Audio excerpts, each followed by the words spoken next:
Video பார்த்துட்டு எல்லாத்துக்கும் வணக்கம். இன்னைக்கு என்ன பார்க்க போகிறோம் பார்த்தீங்கன்னா 10 மைண்ட் ப்ளோவிங் சைக்காலஜி தான். இதில் இம்பார்ட்டன்டான ஒரு விஷயம், உங்கள் லைஃப்பில் நீங்கள் விரும்பக்கூடிய ஆண் உங்களை விரும்புகிறாங்க அப்படின்னா அந்த ஆண் என்ன செய்வாங்கன்னு சொல்லி தான் பார்க்க போகிறோம்.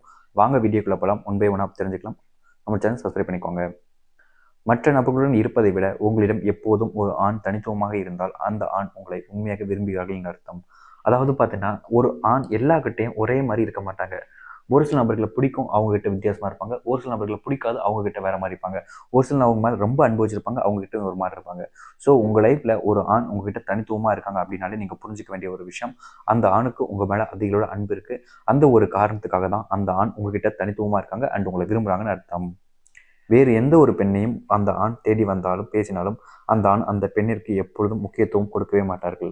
அதாவது பார்த்தீங்கன்னா ஒரு ஆண் உங்களை உண்மையாக விரும்புகிறாங்க அப்படின்ற போது உங்கள் லைஃப்பில் நீங்கள் அதாவது பார்த்தீங்கன்னா வாழக்கூடிய லைஃப்பில் உங்களுக்கு பிடிச்ச அந்த ஒரு ஆண் உங்களை விரும்பிக்கிட்டு இருக்கக்கூடிய அந்த ஒரு ஆண் வேறு எந்த ஒரு பொண்ணுங்களையும் திரும்பி பார்க்க மாட்டாங்க. முக்கியமான ஒரு விஷயம், வேறு ஒரு பொண் அவங்கள தேடி வந்தாலும் கூட அவங்க மேலே காதல் வயப்பட்டாலும் கூட அந்த ஒரு ஆண் எந்த ஒரு விஷயத்தையும் கண்டுக்காம அவங்க உங்கள் மேலே மட்டும் அன்பு காமிப்பாங்க, உங்களுக்கு மட்டும் வாழ்வாங்க. இப்படிப்பட்ட ஆண் உங்கள் லைஃப்பில் இருக்கிறாங்கன்னா நீங்கள் விட்டுறாதீங்க. ஏன்னா மோஸ்ட் ஆஃப் த லைஃப்பில் இப்படிப்பட்ட ஒரு ஆண் கிடைக்கிறது கஷ்டம். இதனால் நீங்கள் புரிஞ்சுக்கிறது ஈஸி. உங்களுடன் எவ்வளவுதான் சண்டை போட்டாலும் மீண்டும் மீண்டும் அவர் உங்களை சுற்றி சுற்றி எப்போதும் வந்து கொண்டே தான் இருப்பார். அதாவது பார்த்தீங்கன்னா உங்களை விரும்புகிற ஒரு ஆண் பார்த்தீங்கன்னா கண்டிப்பாக உங்ககிட்ட எவ்வளோதான் சண்டை போட்டாலும் மறுபடியும் மறுபடியும் உங்ககிட்ட தான் வருவாங்க, உங்க கூடயே தான் பேசுவாங்க, உங்க கூடயே தான் இருப்பாங்க. அதாவது பார்த்தீங்கன்னா நீங்கள் லவ் பண்ணுறீங்க, பட் உங்கள் லவ் வந்து உங்களுக்கும் தெரியாது. ஃபார் எக்ஸாம்பிள் சொன்னால் இப்போ நான் இருக்கேன், நீங்கள் இருக்கீங்க. நானும் லவ் பண்ணுறேன், நீங்களும் லவ் பண்ணுறீங்க. பட் நான் இன்ன வரைக்கும் உங்கள்கிட்ட சொன்னது கிடையாது, நீங்களும் எனக்கு இன்ன வரைக்கும் சொன்னது கிடையாது.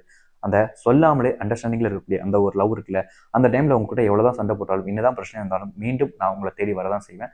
அதுதான் பார்த்தீங்கன்னா அந்த இடத்துல இருக்கும். அந்த இடத்துல உண்மையான அன்பு இருந்துச்சுன்னா கண்டிப்பாக வருவாங்க. அப்படி இல்லைன்ற போது இவங்களுக்காக நம்ம எதுக்கு போகணும் அப்படின்ற எண்ணமும் உங்கள் மேலே நிறைய ஈகோவும் தான் வர ஆரம்பிக்கும்.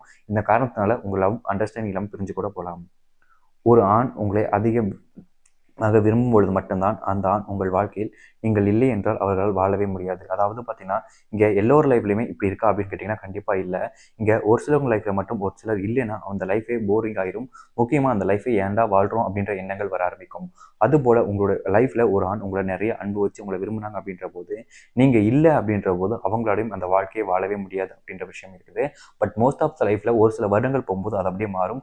பட் அந்த ஒரு செகண்ட், அந்த ஒரு நிமிஷங்கள், சில வாரங்கள், சில மாதங்கள்ங்கிறது அவங்களுக்கு ரொம்ப டீப்பான ஒரு கஷ்டத்தை ஏற்படுத்தி கொடுக்கும். அதில் எந்த ஒரு மாற்று கருத்து இல்லை. அதனால ஒருத்தங்களை விரும்புறீங்கன்னா அவங்க வாழ்நாள் முழுவதும் அவங்க கூட வாழ பாருங்க. ஏமாத்திட்டோ அல்லது துரோகம் பண்ணிட்டோ போகாதீங்க. அது உங்களுக்கு ஒரு நாள் பிரச்சனையாக மாறும். நீங்கள் செய்வது ஒரு ஆணுக்கு பிடிக்கவில்லை என்றால் கூட உங்களுக்கு பிடித்திருக்கும் என்றால் அதை உடனடியாக ஏற்றுக்கொள்வார்கள். அதாவது பார்த்தீங்கன்னா நீங்கள் ஒரு ஆணை விரும்புகிறீங்க, அந்த ஒரு ஆணை உங்களை உண்மையாக நிஜமாவே நேசிச்சாங்கன்னா கண்டிப்பாக உங்களுக்கு அந்த ஆணுக்கு பிடிக்காத விஷயத்தை நீங்கள் செய்யும் பொழுது கூட எனக்கு பிடிக்கல நீ பண்ணக்கூடாதுன்னு சொல்ல மாட்டாங்க. எனக்கு பிடிக்கலனாலும் நீ பண்ணுறியா, அது உனக்கு பிடிச்சிருக்கா, நீ பண்ணு, எனக்கு அதை நான் பிடிச்ச மாதிரி மாற்றிக்கிறேன் அப்படின்றது தான் சொல்லுவாங்களே தவிர அதுதான் ஒரு உண்மையான காதலக்கூடிய ஒரு விஷயம். ஏன்னா காதலுங்கிறது அட்ஜஸ்ட்மெண்ட் இருக்கணும். ஒன்று அவங்களுக்கு பிடிச்சதை நம்ம ஏற்றுக்கணும், இல்லை நமக்கு பிடிக்காத அவங்க செய்யாமல் இருக்கணும். அது ரெண்டுமே நம்ம செய்யாமல் இருந்தால் நம்ம லைஃப்பில் இருக்கக்கூடிய லவ் இல்லாமல் போயிடும். ஸோ அதை நீங்கள் புரிஞ்சுக்கிட்டு உங்கள் லைஃப்பில் எல்லா விஷயத்துலையும் புரிதல் இருந்தாலே எல்லாமே சரியாயிடுங்க. ஸோ கைஸ் பார்த்தீங்கன்னா இப்போ நம்ம வீடியோட எண்டிங் வந்தாச்சு. நம்மளுடைய சேனலுக்கு நீங்கள் ஃபஸ்ட் டைம் பார்க்குறீங்கன்னா மறக்காம சப்ஸ்கிரைப் பண்ணிக்கோங்க.